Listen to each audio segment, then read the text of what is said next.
Dialogue at the Wilson Center is a production of the Woodrow Wilson International Center for Scholars. And now here's your host, John Molesky. Hello and welcome to the Wilson Center in Washington, D.C. Each week, Dialogue explores the world of ideas and issues in international affairs, history, and culture. The use of drones or unmanned aerial vehicles as tools of war and counterterrorism has been a controversial component of the so-called war on terror. In addition to ethical and other questions related to drone use in warfare, a new debate is underway regarding the use of drones in U.S. airspace. Here to discuss the legislative and privacy issues related to domestic drone use is today's first guest, Joanne Gabrynowicz. Professor Gabrynowicz is director of the National Center for Remote Sensing, Air, and Space Law at the University of Mississippi School of Law. I should also mention that she's working with the Commons Lab of the Science and Technology Innovation Program here at the Wilson Center, which seeks to advance research and independent policy analysis on emerging technologies with an emphasis on their social, legal, and ethical implications, which is a good introduction to what we're going to be talking about today. And I just saw a statistic from the FAA, 30,000 drones in the U.S. skies by the year 2020 is the projection. Doing what?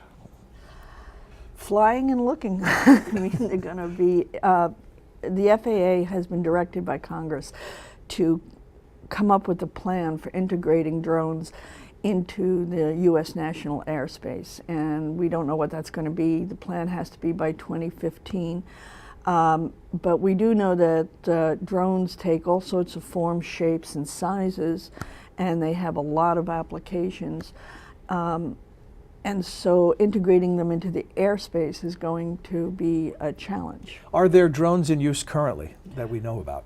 Well, I believe the Department of Homeland Security is pretty open about the use of drones. I know they are also used at the border. The FAA gives certificates for drones on a case-by-case basis, but there isn't a lot of information about who the recipients are or what the certification requires. And do you have to be a government agency to apply for use of drones, or anyone? I don't know. Because they're not telling us? No, or because that hasn't been decided? Because I don't know. Oh, because you don't know. Okay. Now, but people will think of drones, and again, the immediate association is in Pakistan hunting down members of Al Qaeda, those types of things. But we're talking about anything from law enforcement to paparazzi snapping photos of celebrities in their backyards. Yeah, and from a legal and legislative perspective, it's really important to separate those two, because what we're talking about here today is U.S. national law as applied to U.S. national territory. And that is a different set of conditions and a different set of issues than the use of drones anywhere else. But then within that, within the domestic-only usage, we are talking about a broad range, or at least a broad potential range of applications. Yeah, you can go online and find stories about drones being used for everything from border surveillance to crop assessment to land use designations. They can be very useful. The figure 30,000 sure sounds like a lot, but when you hear statistics on how many aircraft are in the air in any given day, that's gigantic, but you barely see them because the air is so big, the space is so big. Are we talking about a congestion problem as well as some of the privacy issues that we'll talk about in a moment? That you'd have to talk to an air traffic controller about. Yeah, and so there is this clear division. We're talking about the safety and the regulation of flying things in the air as one issue, and then we're talking about privacy and some of those issues on the other side. Right, and the FAA is very good at dealing with safety. So the two things that the FAA are going to have to contend with is safety, and they've done that for a long time with many different kinds of craft, and I think we can expect that they will figure that out rather well. The second issue is privacy, and I think that's going to be bigger than a lot of people understand right now, and I think it's going to be more diverse. It's interesting. One of the reasons I say that is if you follow the media, drones and privacy have been addressed in such diverse publications as the New York Times, the Wall Street Journal, and Wired magazine. Mm-hmm. And so when you have publications that tend to represent different spectrums on the different places on the political spectrum, and everybody's talking about it, you know something is up. I'm going to make a sort of a layperson's assumption about this, and you can tell me I'm right or wrong. But what it appears to me is that technology is always several steps ahead of the legislative process Absolutely. in catching up to regulating it. The law is conservative, small c, is conservative by nature. And in the Anglo-American system that we have is we like to react, have the law react in general. There's massive and important exceptions to that, but in general we want the citizenry to do what the citizenry wants to do, and then have the law address it if there's a need for that. Now, and with technology increasing or changing or evolving exponentially, that gap between the legislative process, that small c conservative approach, and the capabilities that technology presents seems to be widening. Well, it's not just in drone technology. I mean, in software and computers and any kind of technology where by nature, the nature of the technology is to be very dynamic and developing and moving ahead both for technological purposes and commercial purposes. We see that all the time, that the law does tend to be behind. Mm-hmm. And that's why advocacy groups, non-governmental organizations, knowledgeable citizens with an interest in it are so important, because they're the ones who will tend to bring the two together. You mentioned that there are things that will be happening, that we'll be discussing and debating that we're not even anticipating right now. Well, give us some insight into that. Is there some hierarchy you could present us with of concerns, of what are some of the most serious issues that we're going to have to sort through in this regard? Well, I think we have to look at it in a bigger context. What is happening now is, in addition to drones, people are becoming aware of how much technology tracks them, whether it's a cell phone, whether it's a cell phone tower, whether it's a smartphone, whether it's their computer browser. Mm-hmm. The awareness of being tracked is something that is becoming louder and louder in the political discourse, and I think And is there acceptance of that, or the opposite? Are people objecting to that? I think they're becoming aware of it, mm-hmm. and they're beginning to say, what are the questions about this, and why are you tracking me? What are you doing with my data? We see this with social networking. People are raising questions now. And for example, a very important case recently regarding GPS, the United States versus Jones. This was a Fourth Amendment case where the Supreme Court said, and it's more complicated. And it was an arrest based on a tracking device, a GPS device. A GPS tracking device on a car. And there's a lot of details we don't have time to get into, but the bottom line for the purposes of our conversation is that the court said, yes, this is using GPS is a search for Fourth Amendment purposes. And one of the arguments put forward was, this is not a search, this is tracking, this is something different, and the court did not agree with that. Unanimously. A 9-0 yes, but decision. there were pluralities and dissensions, mm-hmm. but yes, and nobody dissented. So what does that precedent suggest on this discussion of drone use?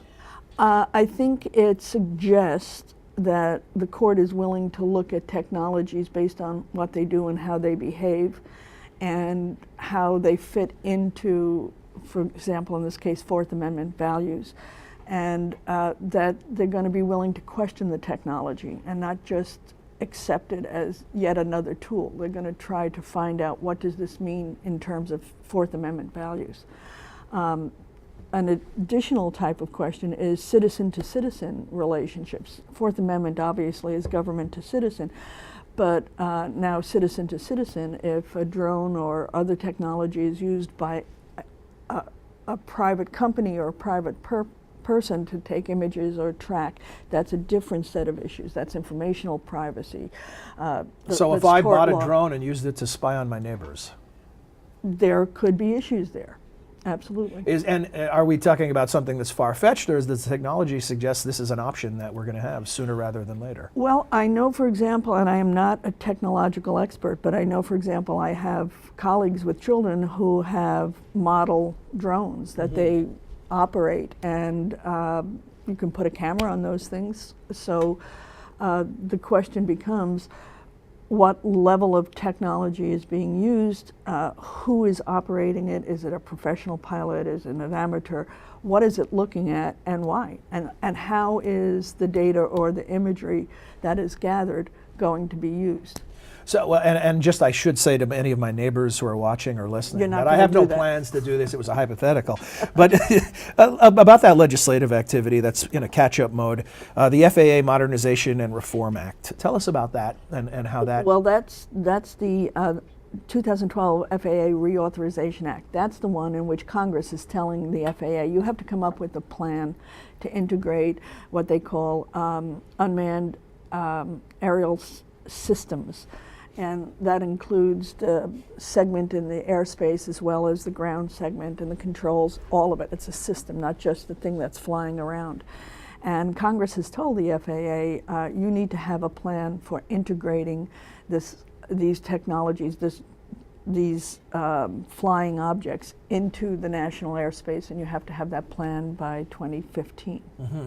And yesterday, I think it was, Representative Markey had a statement, FAA response, talking about the FAA's response to a series of questions sent by him and other members of Congress, that the FAA response makes clear that privacy is a blind spot in its oversight of non-military drones. It speaks to what we've been talking about, that we're not thinking this through fast enough to keep up with technology.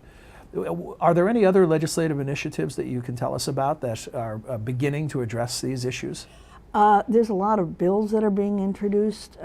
If you go to our website, you can download a publication that we just issued, which is a collection of all of the proposed legislation, the proposed bills. Nothing has become law yet, and with the end of this Congress, of course, they will all go away.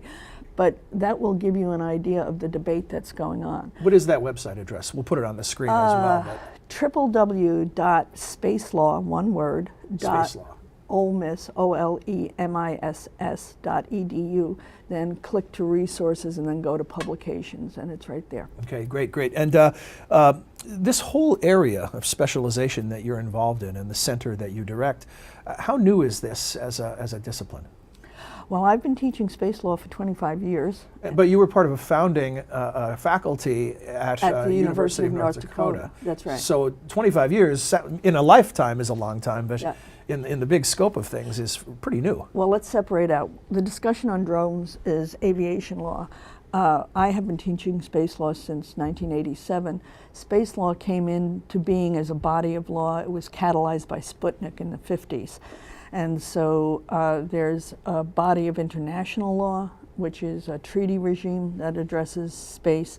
And in the US, there's been a body of national law for over 50 years that also addresses space. Is the dividing line there the elevation at which the activity takes place? Well, that's called delimitation, the question of where does airspace end and where does outer space begin. Airspace is sovereign territory. Outer space is not. And there has been a very long, tortured debate on whether we should have a specific line that says this is the end of airspace, this is the beginning of outer space. And so far that hasn't happened. But would it be fair to say, even without that clear definition, that the drone activity is going to be happening at these very low altitudes? Yeah, they're aircraft, they're not spacecraft. They're going to operate on physics that have to do with lift rather than thrust, which is what rockets work on.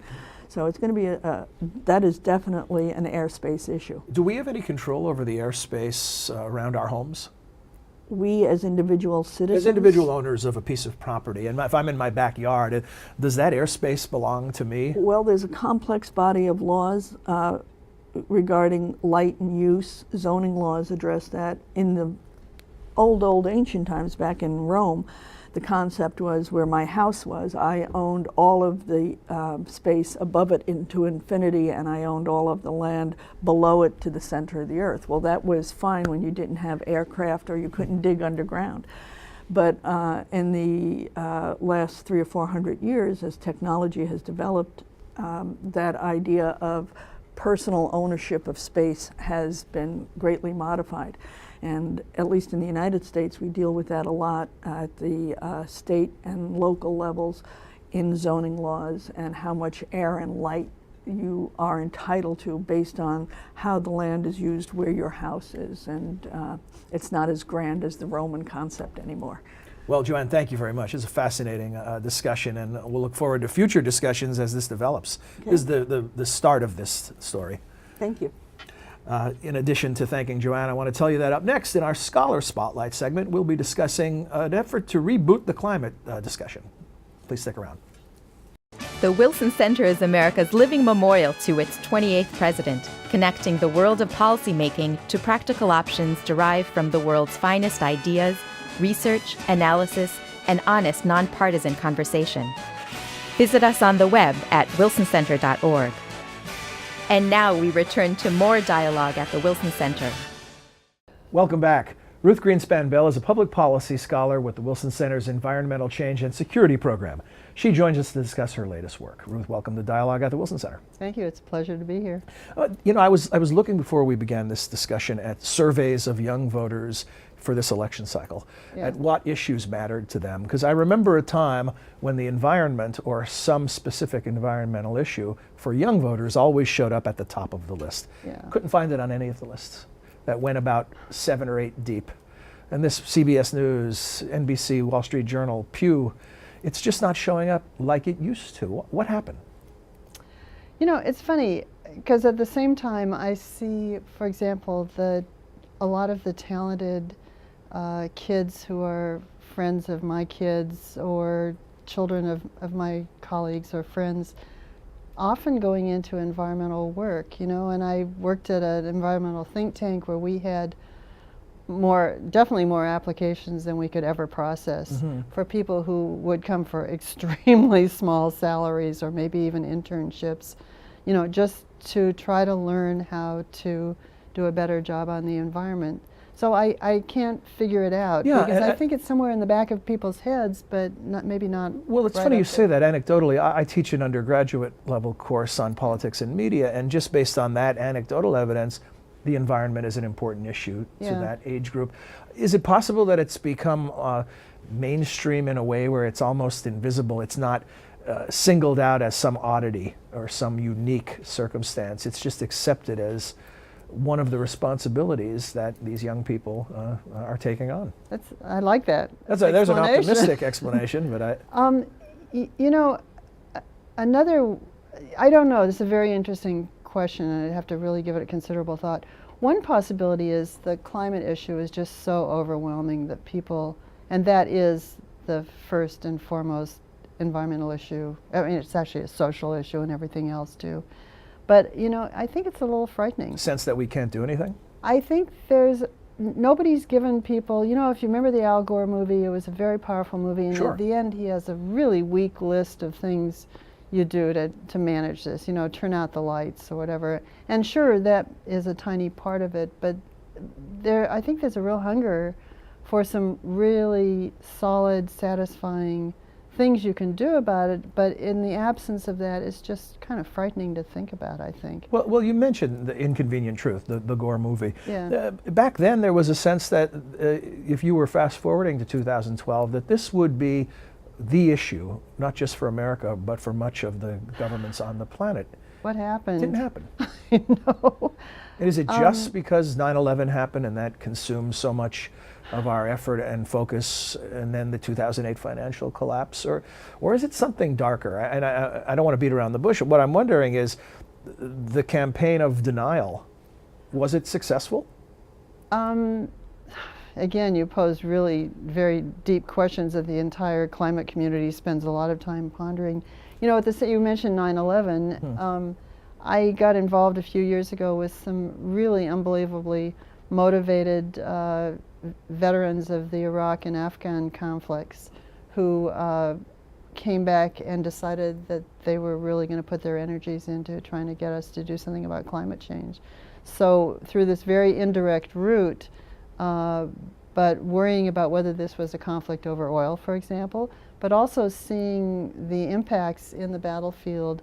You've seen all the pictures of these caravans carrying liquids, which are principally fuels, into the battlefields, and that's where a considerable number of the IEDs and all these casualties took place on these extended convoys. So at the same time you have, you know, you're perfectly right, it seemed to kind of divert the focus, but at the same time that experience oddly galvanized some really terrific folks, some of whom are working in the administration at this stage on this very issue. So it's confusing. It's not totally No clear straight where lines. this. Yeah, I think. Let's look at the case study of recycling, because it's something you've been putting a lot of. First, we should tell the viewers and listeners, what have you been doing internally with recycling as part of using us all as lab rats? You are. This is a little human experiment at the Wilson Center. I came here, as you know, to work on the behavioral parts of energy consumption and ultimately climate change. And although the main projects we're doing are kind of bigger and involve, one of the big ones involves the installation of smart meters. And what is a smart meter? A smart meter is a really interesting little device that goes on your home and is the beginning of two-way communication. Up to now, when you get energy from the system, it comes in the wire, it goes into your house, it gets used, and the only thing anybody knows at the end of the month is how much of that you use. Somebody comes by and reads your meter. Through the smart meter, you can get that information in much smaller increments, even, you know, hours or minutes, reported back to you. And that information can be used in really intelligent ways to manage your electric consumption. And over time, what it's the beginning of is a two-way dialogue between the consumer and the electricity provider. So, but there's a lot of, that's probably another session to have here, but that's another long discussion we could have about human acceptance of these meters and whether people are really going to use them. But when I came to Wilson, I wanted to do something that was also a little bit closer to home, and started thinking about recycling. This is a really interesting environment. You have highly educated people, you have people from all over the world who come here. You have some people who are here for much of their career, and you have some people here for much shorter periods of time, anywhere from a few weeks to a year. So the question is, how can you motivate those folks to do a better job of recycling? And how long have you been at this project? About a year, I guess. And what are the early returns? Can you motivate this group to do a better job? Well, I've learned a lot about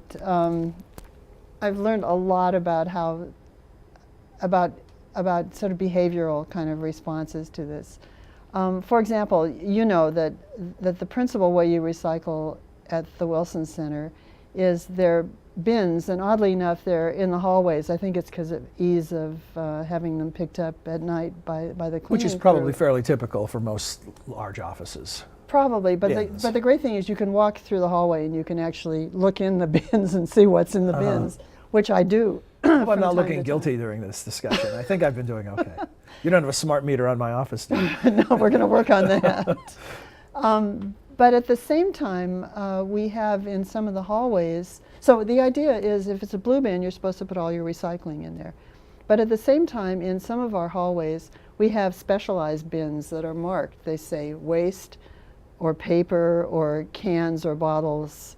So I think people get incredibly confused by that. And on top of that, people, you know, live in this building during their business hours, but they go to their home and their city or their county may have different rules about what's recycled. Their apartment building or their community might have different rules. So, and their trash collectors may have a different process. Exactly. So what they're getting are extremely mixed signals. And if recycling is not your highest priority, if it's not the thing you're thinking about most during the day, you're going to go the course of least resistance, which is probably, when in doubt, just throw it in a trash can, because you're thinking, well, you know, I have this can here, but here's this bin that's got paper in it. Now, if I put the can in, isn't it going to cause the paper to get dirty? And didn't I just see down the hall that there's a separate receptacle for the cans? So there are all sorts of sort of behavioral cues that change and, you know, kind of shape how we address what should be a relatively simple problem, but turns out not to be such a simple problem. So then, how do we look at recycling? In many ways, you could look at it as one of the great successes of our times that changed behavior, that created awareness, that became sort of a standard operating procedure for most individuals and most families in record time. But in other ways, you were telling me before we began taping this conversation that we're still not recycling at a very high level. Well, overall, the EPA statistics seem to be that we're recycling maybe a third. A third of what we could be. Of what we could be, yeah. But then I just explained what's the definition of what we could be, because different communities, you know, we do know that there's some very high value things like aluminum. You know, it takes only 10% of the energy to process from recycled aluminum than it does from virgin into objects, cans, and things we use. So it's hugely beneficial to all of us to collect those aluminum cans and recycle them. I walked not only down the hallways of the Wilson Center, but a lot of places, oh, actually the trash cans on the streets, you know, and see tons of aluminum cans. Now, that one of the sad parts of our society is that there are a lot of poor people, and I also see people, you know, going through those cans to find the aluminum, and then they go off and they can sell it if they can collect enough of it. We only have about a minute left, believe it or not. We'll have to revisit this discussion. Okay. But what I'm wondering is the template of recycling, even though there are some inconsistencies or there's some incompletes, but overall, is this some template for changing behavior as it relates to other environmental issues? That's an incredibly interesting question, because one school of thought is it's a check the box thing. Okay, I've done my environmental duty, I've recycled. But the other school of thought is it's a gateway activity. So that if you become good at recycling, you feel good about it, you know, then maybe you're open to the next step and the next step, whatever those steps may be. And there's some, I think, I may be wrong, but I think there's some debate in the behavioral community about that very issue. I hope it's a gateway activity. Recycling, the gateway drug to That's environmental responsibility. Ruth, thank you very much. And I would like to come back and talk about this more in depth. These behavioral aspects are fascinating. Thank you very much. It's very interesting to do this. That's all the time we have for this week's edition of Dialogue at the Wilson Center. Until next week, I'm John Molesky. Thanks for joining us. We'd like to hear from you. Please send your questions or comments to dialogue@wilsoncenter.org. You can also follow us on Facebook. Search Dialogue Television and Radio. Our host's Twitter feed is twitter.com/John Molesky.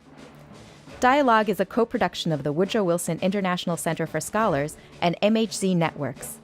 Dialogue is available via broadcast, cable, satellite, and telco on MHZ Worldview throughout the United States. To see how to watch where you live, visit www.mhznetworks.org.